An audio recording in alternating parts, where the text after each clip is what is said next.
Hey, babe. What's up, babe? You need my help? Nah, I got it. Yeah. How was playing paddle? Did you enjoy that? I gotta be honest with you, I felt like I was being interrogated by like Adriana and Kiki. Really? About your dad.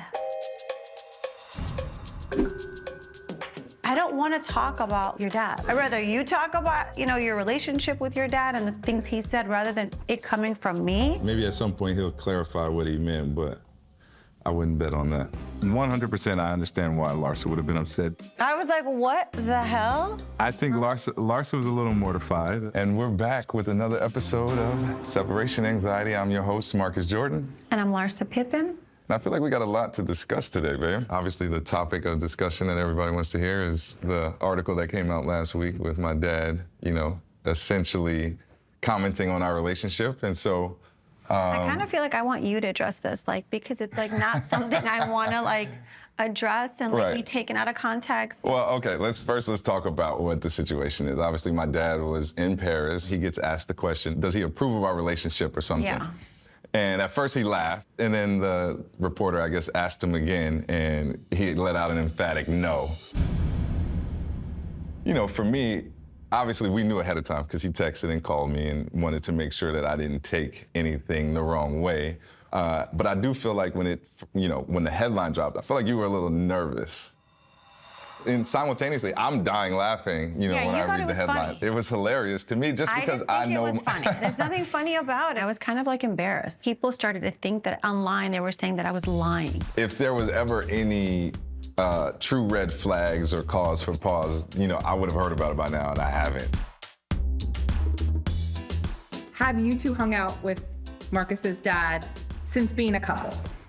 Yeah, so I think since we've been a couple, my dad has definitely been vocal and adamant about making sure that I'm happy. But my dad hasn't met any other women that I've dated. I feel like your dad's really busy, so it's not a priority. I feel like my dad's gonna be okay with whoever it is I end up with. My mom is the one that I want to make sure likes the person that I'm dating, and she loves Larsa. I don't ever want to be the problem in with your parents. That's not a vibe. My parents want to see me happy, and I feel like I've never been this happy with anyone. Yeah, that's awesome, baby. I appreciate that. Pasemos una noche de locura, que el único testigo sea la luna. No nos conocemos, pero enamorémonos por una noche, yeah. Well, hello, Clarice. Hi, Dee. Oh my God.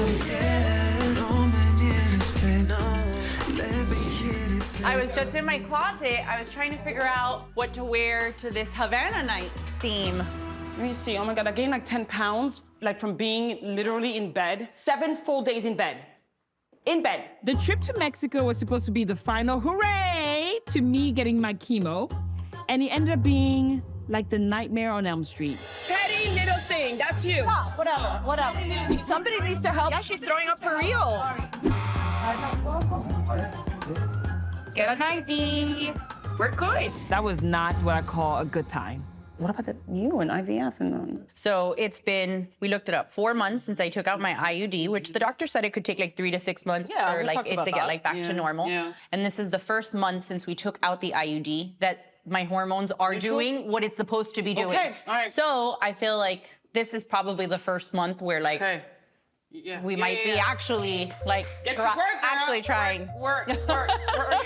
I'm hopeful that we'll get pregnant on our own and that I don't have to go through the IVF route, but if we do, we'll cross that bridge when we get there. Speaking about working, I feel like Adriana's party is gonna be the last date night for me and Russell, because then goes chemo, and I can't be in contact with people getting infected again. I need to be in my hub at home. And it's 1 chemo every 4 weeks. Every 3 weeks. 3 weeks. So, but it's 4 sessions, so it's literally 12 weeks equals to 3 months, and then radiation for an extra month. What's the start date? It's a couple of days after Adriana's party. I'm better about speaking about it without getting breaking down like that. And that was the whole point of me wanting to tell the girls by myself when I was ready. Larsa took that away from me. I went to meet with Guerdy, and before I know it, she's like, I have breast cancer. What? Speaking of Larsa, you saw that text message with the group chat. Oh, and Guerdy, you bit me. And I'm like, what? I go, what? Every time I wanted to say something, hi. What is that about? She just bit me. I didn't bite, she's hard. You guys were getting along fine, I feel like, in Mexico. I don't understand. It was probably something so stupid that you guys were like hugging it out and you were like, oh, we're getting along. Look at us being best friends. And you're like, oh. And then promoting her podcast again. And, What did she say about you this week? This time, the guy asked her, hey, so how's it going with the girls in Mexico, whatever? And she's like, oh, somebody bit me. When they talk to you about how's it going with the girls, why would the first thing be, oh, somebody bit me, to make it sensational? Why are you trying to be a clickbait whore? Or to Larsa, here is the education of being a good friend. Number 1, keep secrets when you are asked to. Number 2, tell the truth and do not be a pathological liar. Number 3, have compassion and grace. Too much to ask for? Is that too much to ask for? In Mexico, we were sitting there next to each other in church, crying, holding on to each other. And that's when I said, that was really nice. we're gonna be amazing friends. I swear, I was so happy about that. And then she does this again, and I'm like, wow, like mind blown, mind blown. And I'm like, you have other things to worry about. Michael Jordan doesn't like you, baby, okay? It's like you take 1 step forward, but like 7 steps back. And I'm gonna continue to have an issue until she understands her place. Period, end of story.